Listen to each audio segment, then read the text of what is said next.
Namaskar friends, welcome to SGKG Studies and SGKG 2.22 YouTube channel classes, and on this channel we are discussing about social security measures in India, and in this series now we have reached to discuss about the Employees State Insurance Act 1948. This is Act number 34 of 1948. So before going para wise para, section wise section, it's better to have little bit idea about this act, and for this purpose I am starting with salient features of the ESI Act 1940 Act. So you can see from here, ESI stands for Employees State Insurance Corporation, and it falls under Ministry of Labor and Employment, Government of India. This is the ESIC logo. So first salient feature is the ESI Act was promulgated by the Parliament of India in the year 1948. So we have seen this is the Act number 34 of 1948. So it was promulgated by Parliament of India in 1948, just after getting the independence of India. It took almost 4 years to create infrastructure for proper implementation of the scheme. Act came into force in 1948, but a scheme could come in force only and only on 24th February 1952, when the first Prime Minister of India, Jawaharlal Nehru ji, launched the ESI scheme at just 2 industrial centers in the country, namely Kanpur and Delhi. So 24th फरवरी 1952 को भारत के प्रथम प्रधानमंत्री जवाहरलाल नेहरू जी कानपुर और दिल्ली 2 जगहों पे 24 फरवरी 1952 को ESI scheme उन्होंने launch किया. So ESI Act came into force in 1948, but ESI scheme was launched on 24 February 1952, and that is why every year 24th February is celebrated as ESIC Day. So this year we have celebrated 71st anniversary of ESI scheme day. That time it totally covered about 1.2 lakh workers.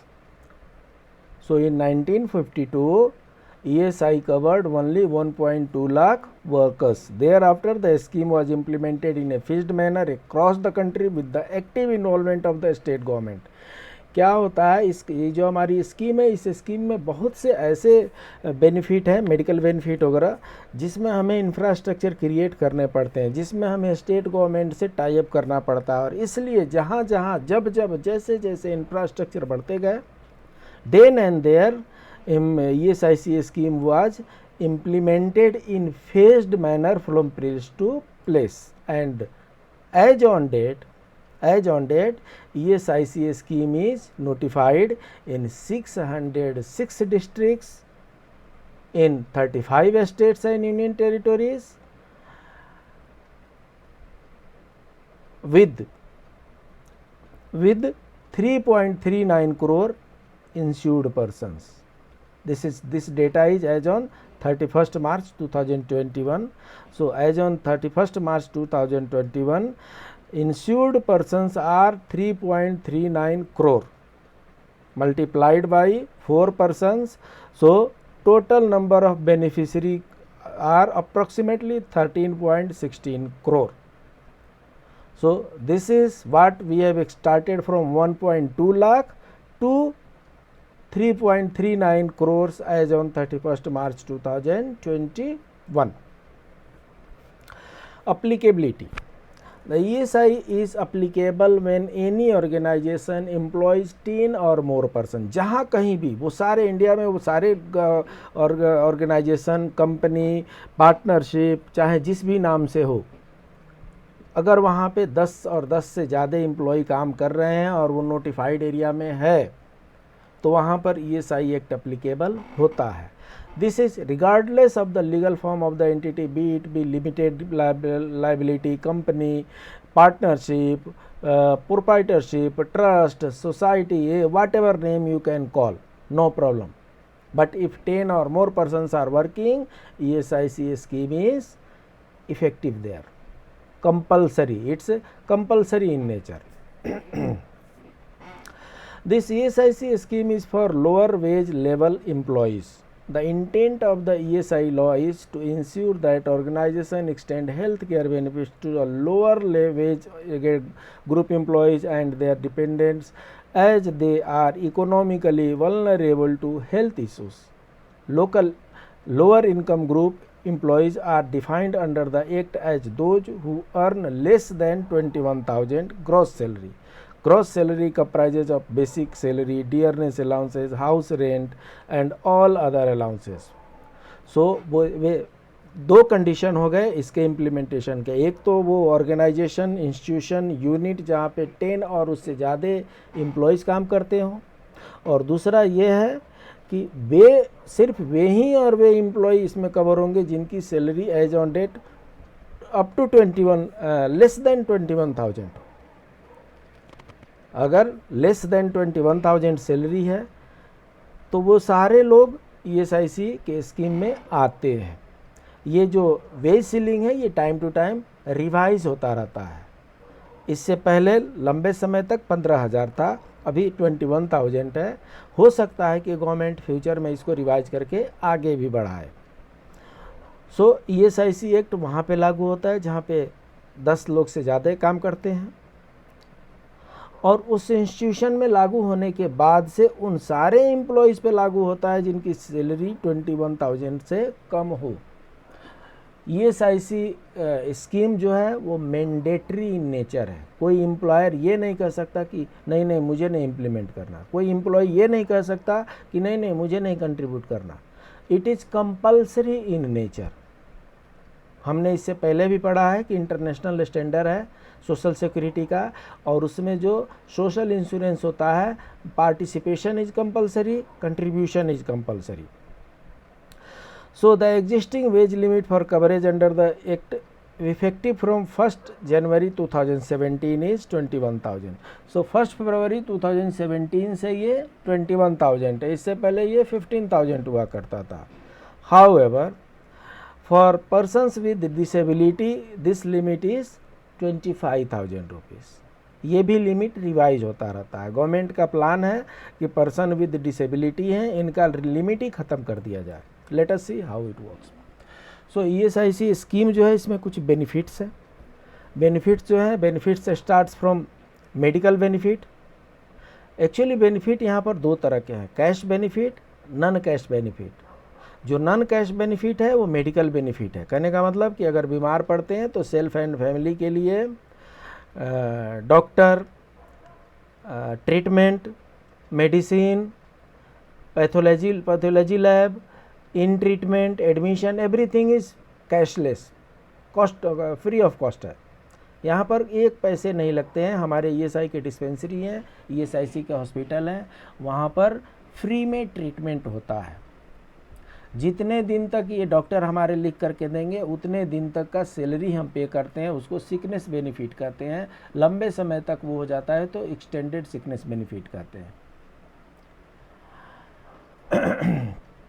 अगर चोट लग गई, injury हो गई, accident हो गया, तो accident और इंजरी होने के चलते अगर कोई डिसेबलमेंट हो गया, चाहे वो टेम्पोररी डिसेबलमेंट हो चाहे परमानेंट डिसेबलमेंट हो, अगर टेम्पोररी डिसेबलमेंट हो गया तो उस पीरियड के लिए हम उनको वेजेस देते हैं, और अगर परमानेंट डिसेबलमेंट हो गया तो परमानेंट डिसेबलमेंट बेनिफिट हम पे करते हैं। जो माताएं बहनें गर्भाधारण करती हैं और बच्चों को जन्म देती हैं, उनको 6 महीने घर में रहने पड़ते हैं अपने बच्चों को देखभाल करने के लिए, तो उनको 26 वीक्स का 182 डेज़ का मैटरनिटी बेनिफिट हम देते हैं, कैश बेनिफिट होता है। और जो एम्प्लॉय कार्यरत रहते गुजर जाते हैं, उनका डेथ हो जाता है, उनको लमसम 15,000 रुपीज़ फ्यूनरल एक्सपेंस हम पे करते हैं। सो इसमें आप देखेंगे कि मेडिकल बेनिफिट को छोड़ करके बाकी जितने भी बेनिफिट हैं इसमें हम कैश पेमेंट करते हैं। ब्रांच ऑफिस से कैश पेमेंट किया जाता है, ऑनलाइन एम्प्लॉयज़ के अकाउंट में ट्रांसफ़र किया जाता है। इसमें एम्प्लॉयर को नहीं भेजते, किसी को नहीं भेजते, कोई थर्ड पार्टी नहीं है। एम्प्लॉय फॉर्म सबमिट करते हैं और एम्प्लॉय के बैंक अकाउंट में ये कैश ट्रांसफ़र हो जाता है पूरी ट्रांसपेरेंसी के साथ। Benefits available post retirement, retirement के बाद भी कुछ बेनिफिट अवेलेबल हैं। An insured person who superannuates और retires under a voluntary retirement scheme और takes premature retirement after being an insured person for not less than 5 years shall be eligible to receive medical benefit for himself and his spouse subject to production of proof that thereof and production of nominal contribution of ₹120 per year. So retire होने के बाद भी किसी किसी company में 58 year में employ retire हो जाते हैं, किसी में 60 ईयर में रिटायर हो जाते हैं। तो रिटायर होने के बाद भी अगर उन्होंने मिनिमम 5 ईयर तक सर्विस किया हो, रिटायर होने से पहले मिनिमम 5 ईयर्स तक उन्होंने सर्विस किया हो, तो ₹120, यहाँ लिखा है ₹120 पर ईयर के पेमेंट से उनको जितने भी मेडिकल बेनिफिट है सेल्फ और स्पाउस का, that medical benefit will continue. कहने का मतलब कि उनका ट्रीटमेंट कंटिन्यू रहेगा ईएसआई डिस्पेंसरी, ईएसआई हॉस्पिटल में। तो जब इतने बेनिफिट हैं तो सब जानना चाहेंगे कि रजिस्ट्रेशन कैसे होता है। So ESIC registration process is very simple. कहीं कुछ पेपर ले जाने की ज़रूरत नहीं है, कोई मैनुअल इंटरवेंशन की ज़रूरत नहीं है, सब कुछ ऑनलाइन है। और सबसे बड़ी बात है कि एम्प्लॉय को तो कुछ करना ही नहीं है, जो करना है सो एम्प्लॉयर को करना है। So the registration under ESI is online, no manual intervention is required. First, as an employer one has to sign up the organisation in shramsuvidha.gov.in। shramsuvidha.gov.in में एम्प्लॉयर जाएंगे, अपने आप को रजिस्टर करेंगे। They will create user ID by email ID and mobile number, और उसके बाद से प्रोसीड करते जाएंगे। कंपनी जब रजिस्टर हो जाएगी तो कंपनी के रजिस्टर होने के बाद से तब company will register employees. So employer को रजिस्ट्रेशन की ड्यूटी जो है एम्प्लॉयर की है। Employer is duty bound to register their employees. So register करने के बाद से वो उनको उनका कंट्रीब्यूशन पे करना शुरू कर देते हैं। ईएसआई सब कोड नंबर, कई बार क्या होता है कि एक कंपनी है और उस कंपनी के कई लोकेशन पर वर्क है, कई स्टेट में भी उनके लोकेशन हो सकते हैं और वहाँ पर भी उनके एम्प्लॉय होते हैं। होता यह है कि जो एम्प्लॉय हैं वो जहाँ काम करते हैं वहीं पे उनका मेडिकल बेनिफिट उनके लिए कंफर्टेबल रहता है, ईजी रहता है। Should the organization have more than one office or place of work as healthcare is based on place of work and residence of employees, you are required to register each of your places of work as subcode। सो उस employer को जिसके एक से ज़्यादा offices हैं, एक से ज़्यादा लोकेशन पे, एक से ज़्यादा स्टेट भी हो सकते हैं, उन लोगों को एक कंपनी के नाम पे एक ही कोड मिलेगा, लेकिन अलग अलग लोकेशन के लिए सब कोड वो क्रिएट कर सकते हैं। सो सब कोड भी एक यूनिक नंबर होगा और employer will create sub code. This is also a unique identification number allotted to a sub unit, branch office, sales office, registered office of a covered factory और establishment located in a different state. The employer can register any branch or sales office through ESI portal using his credential and his unique primary registration code number। So इस तरीके से ESIC code number भी generate कर सकते हैं employer और सब code number भी जनरेट कर सकते हैं अलग अलग ऑफिसेज के लिए। अब जो ESI के पास क्या होगा, जो एम्प्लॉय होंगे उनके पास यूनिक एम्प्लॉय आईडी इशू होगा। When an employer registers an employee under the ESIC scheme for the first time, a unique ID is generated through which which has to be continued in case any changes in the employment। So एक बार ESIC में unique employ ID create हो गया, वो life long के लिए unique ID है वो create हो जाएगा, चाहे उनके एम्प्लॉयर चेंज हो, चाहे कंपनी चेंज हो, चाहे लोकेशन चेंज हो, कोई फ़र्क नहीं पड़ता। That number will continue. बस करना क्या है कि वे एम्प्लॉई नेक्स्ट जहाँ भी एम्प्लॉयमेंट में जाएंगे वहाँ पर बोलेंगे ये मेरे पहले का ESIC नंबर है, तो वो एम्प्लॉयर उस नंबर को अपने कंपनी में इनरोल कर लेंगे, इंक्लूड कर लेंगे। ESI monthly payments and half yearly return. अब हाफ ईयरली रिटर्न की जरूरत नहीं है। ESIC payments are to be done on a month to month basis by 15th of the following month. So ESIC का जो contribution है उसको monthly basis पे करना है। नेक्स्ट जो प्रीवियस मंथ है उसके नेक्स्ट मंथ के 15 से, डेट से पहले। फॉर एग्जांपल फरवरी मंथ का जो कंट्रीब्यूशन है वो 15 मार्च से पहले पे कर देना है। डिले होने से क्या होता है, पेनल्टी लगती है, लगभग 12% पर एनम के हिसाब से इंटरेस्ट लगता है और पेनल्टी भी लगती है। Interest on delay in payments. An employer who fails to pay the contribution within 15th of the following month shall be liable to pay simple interest at the rate of 12% per annum in respect of each day of delay or default in the payment of contribution. So payment of contribution में delay हो गया 15 तारीख तक, ठीक है, 15 के बाद से अगर डिले हो गया तो 12% पर एनम के हिसाब से, ईच डे के हिसाब से उनका इंटरेस्ट पेमेंट ड्यू हो जाता है। सिस्टम ऑटोमेटिकली जनरेट कर देता है, हमें कुछ करना भी नहीं पड़ता। इसके बाद से ESI कार्ड की बात कर लेते हैं। After registration under the scheme the employer can give a temporary identity card, जिसको हम TIC बोलते हैं। पहले एक प्लास्टिक कार्ड इशू होता था, अभी वो बंद हो गया है। अभी online generated temporary identity card issue करते हैं। उस पर affix the employees photo and then authenticate it for the use which will be valid for a period of 30 days. जो TIC होता है वो 30 डेज के लिए वैलिड होता है। If an employee's Aadhaar number is seeded in TIC it becomes e Pehchan card. So 30 days के भीतर क्या करना है, अपना आधार कार्ड को उससे सीडिंग कर देना है। आधार कार्ड उससे सीडेड हो गया, उसके बाद से TIC is converted into PIC, permanent identification का certificate. So permanent identification certificate, this identity card acts as an identification for both claiming medical। So इसकी ज़रूरत क्या पड़ती है, जब आप ब्रांच ऑफिस में कैश पेमेंट के लिए जाएं तो वहाँ भी इसको शो करें, और जब आप अपने हॉस्पिटल वगैरह में ट्रीटमेंट वगैरह के लिए जाएं तो वो भी आपका एक प्रूफ होता है, आइडेंटिटी प्रूफ होता है। सो पहले ESI card, plastic card issue होते थे, वो बंद हो गए। इसके बाद से online generated temporary identity card employer issue करते हैं, और उसके बाद से 30 डेज के भीतर उसमें आधार कार्ड सीडिंग हो जाता है। तो जो टेम्पोररी आई कार्ड है उसको ई पहचान कार्ड में कन्वर्ट कर दिया जाता है। ई पहचान कार्ड में कन्वर्ट करने के बाद से ई पहचान कार्ड हो चाहे TIC हो, ये दोनों डिस्पेंसरी और ब्रांच ऑफिस में वैलिड है। इसको दिखा करके ट्रीटमेंट लिया जा सकता है, बेनिफिट लिए जा सकते हैं। ESI salary increment and it if crosses the 21,000 threshold. तो जैसा कि हमने पहले ही बताया कि 21,000 सीलिंग है, इससे ज़्यादा वाले को ESI में कवर नहीं देते हैं। लेकिन यहाँ पर क्या है, if the gross salary of an employee exceeds ₹21,000 due to salary revision after the start of the contribution period. एक कंट्रीब्यूशन पीरियड, एक 6 मंथ का हम 2 कंट्रीब्यूशन पीरियड बनाते हैं। एक अप्रैल टू सितंबर हो जाएगा, एक अक्टूबर टू मार्च हो जाएगा।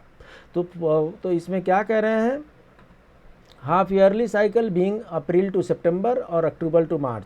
ही continues to be an employ covered under ESI till the end of that contribution period and ESI contribution is continued to be deducted and paid on the total wage earned। कहने का मतलब ये है कि अप्रैल में अगर 21,000 था तो अप्रैल से लेकर सितंबर का साइकिल है ये अप्रैल से लेकर सितंबर तक का ये कंट्रीब्यूशन पीरियड है। अगर अप्रैल में 21,000 था और मई में 21,500 हो गया तो वो मई में डिसकंटिन्यू नहीं कर सकते। Contribution will continue for this full contribution period, चाहे वो अप्रैल की बात हो और चाहे अक्टूबर की बात हो। एक कंट्रीब्यूशन पीरियड 6 मंथ का होता है, वो 6 मंथ में वो बीच में उस डिसकंटिन्यू नहीं हो सकता, सितंबर तक चलेगा और कॉरेस्पॉन्डिंग बेनिफिट भी उनको मिलेगा। अक्टूबर से it will discontinue because it has crossed the 21,000 wage ceiling. अभी ऐसा सुनने में आ रहा है कि गवर्नमेंट शायद कुछ ऐसा रूल लेकर के आ रही है जिसमें वंस एम्प्लॉय ऑलवेज एम्प्लॉय वाला इशू हो रहा है। मतलब अगर एक बार एंट्री हो गई और चाहे उनका सैलरी बढ़ करके 30,000, 35,000, 40,000 भी क्यों ना हो जाए, एक बार वो आईपी इंश्योर्ड पर्सन बन गए, ही will be always insured person. शुरू में जिसकी सैलरी 25,000 है उसकी एंट्री नहीं कर सकते, लेकिन जिसकी 20,000 है उसकी एंट्री कर दिए, उसके बाद से उसके एम्प्लॉयर सैलरी बढ़ाने लगे, बढ़ाने दो salary, he will be continue to be covered under ESIC act. ऐसा सुनने में आ रहा है। जैसे जैसे ये रूल आएंगे हम आपको अपडेट करेंगे। इसके बाद से if the insured person's family is residing in another place, so ये एक अनदर पेक्यूलियर फीचर है। जो अपना ई पहचान कार्ड है चाहे TIC है, उसमें डिस्पेंसरी चूज करने का हमारे पास ऑप्शन होता है। अपने एम्प्लॉयर को आप बताइए कि आप उड़ीसा के रहने वाले हैं और आप तमिलनाडु में काम कर रहे हैं, तो जहाँ पर आप तमिलनाडु में काम कर रहे हैं वहाँ पर एक आपकी डिस्पेंसरी आपके लिए हो जाएगी, और आपके पेरेंट्स उड़ीसा में रहते हैं तो वहाँ जहाँ वो रहते हैं वहाँ के लिए एक अलग से डिस्पेंसरी सेलेक्ट कर लें। सो आप 2 से डिस्पेंसरी सेलेक्ट कर सकते हैं, एक ई पहचान कार्ड उनके पास भेज दीजिए, और 2 डिस्पेंसरी सेलेक्ट करने से दोनों जगहों पे पेरेंट्स को उड़ीसा से तमिलनाडु आने की ज़रूरत नहीं पड़ेगी सिर्फ और सिर्फ ट्रीटमेंट लेने के लिए। सो 2 स्थान पे आप 2 जगहों पे आप ट्रीटमेंट अवेल कर सकते हैं। What happens if the ESI hospital do not have the requisite facility for administrative medicine? अगर ESI हॉस्पिटल के पास ऐसी फैसिलिटी नहीं है जो फैसिलिटी चाहिए किसी स्पेसिफिक ट्रीटमेंट के लिए, in that condition ESIC has entered into tie up arrangements with medical institutions to provide cashless medical treatment to employees और their families that are not available in ESI hospital. So जो facility ESI hospital में available नहीं है उसके लिए ESI ने private hospital से tie up किया है, टाई अप अरेंजमेंट किया है, जिसमें कैशलेस मेडिकल ट्रीटमेंट प्रोवाइड किया जाता है, and the insured persons are required to obtain certificate from the concerned ESI referring the insured persons और द डिपेंडेंट टू सच इस हॉस्पिटल। सो अपने से किसी प्राइवेट हॉस्पिटल में नहीं जाना है।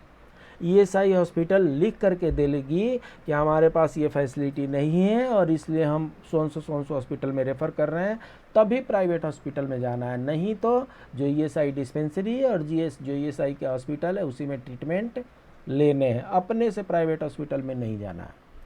ESI hospital will decide whether that facility is available with the hospital or not. If that facility is not available, they will refer to private hospital, to such hospital with which the tie-up arrangements are made.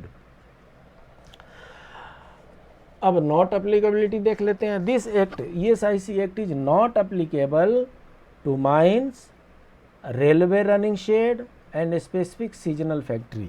सो जहाँ पर भी seasonal factory जब भी है तो seasonal factory पर यह लागू नहीं होता, रेलवे में लागू नहीं होता और माइंस में लागू नहीं होता। लेकिन रेलवे में जितने कॉन्ट्रैक्ट एम्प्लॉय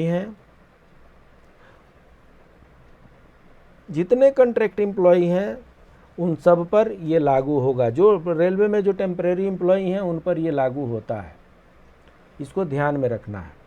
रेलवे के एम्प्लॉयज़ के अपने अलग से हॉस्पिटल है, इसलिए उन पर ESI एक्ट लागू नहीं होता। जो रेलवे के परमानेंट एम्प्लॉय हैं उनके अपने अलग से हॉस्पिटल है, इसलिए उन पर ESI एक्ट लागू नहीं होता। जो रेलवे के परमानेंट एम्प्लॉय नहीं हैं और जो टेम्पोररी बेसिस पे, कॉन्ट्रेक्चुअल बेसिस पे काम कर रहे हैं, उन पर ESI एक्ट लागू होता है। Collection of contribution, an employer is liable to pay his contribution in respect of every employee and direct employee's contribution from wages bill and shall pay this contribution at the above specific rates for corporation within 15 days। 15 दिन के भीतर पे करना है। अभी सब online payment होता है, ऑनलाइन चालान क्रिएशन होता है और ऑनलाइन पेमेंट होता है। The corporation has authorized designated branches of the State Bank of India and some other banks to receive the payments on its behalf।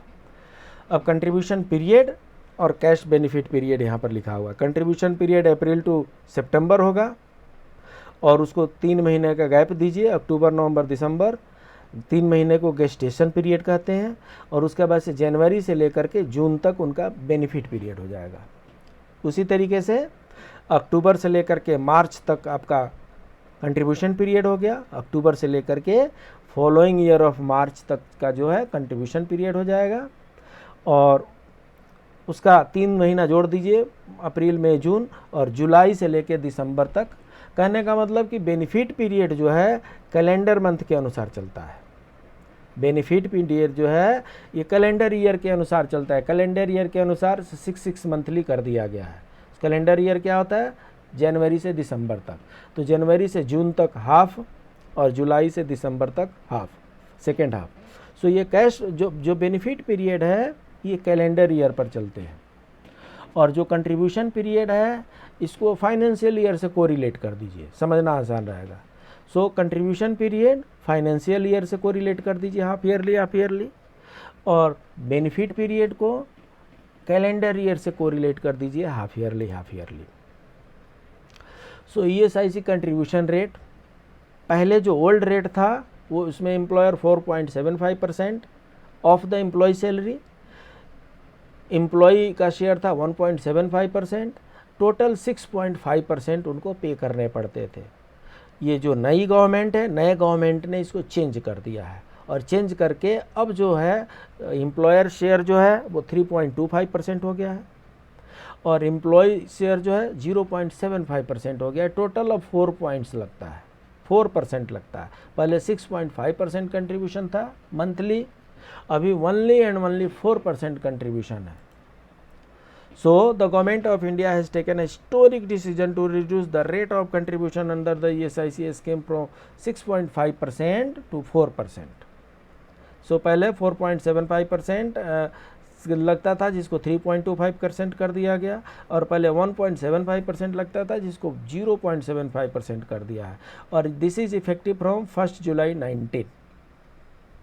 1 जुलाई 19 से ये लागू हो गया है, और इसके फ़ायदे उठाने वाले 3.5 करोड़ एम्प्लॉयज़ हैं, ऑलरेडी हैं। सो कहने का मतलब ये हुआ कि अब जो ईएसआई की कंट्रीब्यूशन रेट है वो ऑलमोस्ट 40% तो कट ही गया है। 6.5% से 4.00% पे आ गया है। इसको आइए थोड़ा सा मैथमेटिकल व्यू से देख लेते हैं।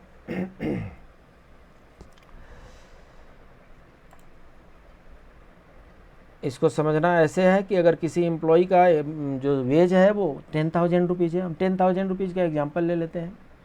सो 10,000 रुपीज़ का एग्जांपल ले लेते हैं। ये पहले जो था वो 4.75 1.75 6.5% था, उसको कम करके अभी गवर्नमेंट ने 4% कर दिया है। सो 4% करने के बाद से जो कंट्रीब्यूशन है, अगर कोई एम्प्लॉय जिसका वेजेज 10,000 है तो 10,000 में एम्प्लॉयर का कंट्रीब्यूशन 10,000 इंटू 3.25%, सो ये 325 rupees. Employ contribution 10,000 into 0.75%, that comes to 75 rupees. So any employee whose wage is 10,000 rupees, he is supposed to pay to ESIC only and only 75 rupees per month, only 75 rupees. And because of this 75 rupees contribution, he is getting all the benefits what we discussed earlier. Because of that 75 rupees contribution, he is getting all these benefits. He himself and his family all are getting benefits because of that 75 rupees mandatory contribution. That contribution is mandatory in nature. That means employer doesn't have any option, employee don't have any option. Both has to pay, both has to contribute, that too within a specific time, that is within 15th of the next following month. So is this now this way total ESI contribution payable on 10,000 rupees is 400 only per month, 400 only, right? So now we can conclude that ESIC is an excellent state driven healthcare system for workers, and the department has over the recent years been modernizing its functioning through a unique number system, smart cards, additional hospitals, more tie-up hospitals, and also increasing the coverage based on the gross salary. So ESIC is on the endeavor to provide health facilities and caste facilities to the maximum workers, those who are low wages earners. So as on date, its ceiling is 21,000 rupees. ESIC Act is applicable to all the institutions, all the units, all the business, all the activities where 10 or more persons are working. So these are the salient features of the ESI Act. These all new videos are being uploaded on SGKG Studies channel. Second channel is SGKG 2.22, and on this channel these materials are already available. You can visit the YouTube channel like this. This is the SGKG Studies. These are the playlist available. For example, Constitution. In Constitution, 26 classes are already uploaded. So you can view all the videos as per your convenience. And this is the SGKG 2.22 channel, and in this I will tell you like this. English, for English 38 classes are already uploaded. For interview 9 classes are already uploaded. So as per your convenience you can visit both channel and you can make use of this. We will meet in the next class. Till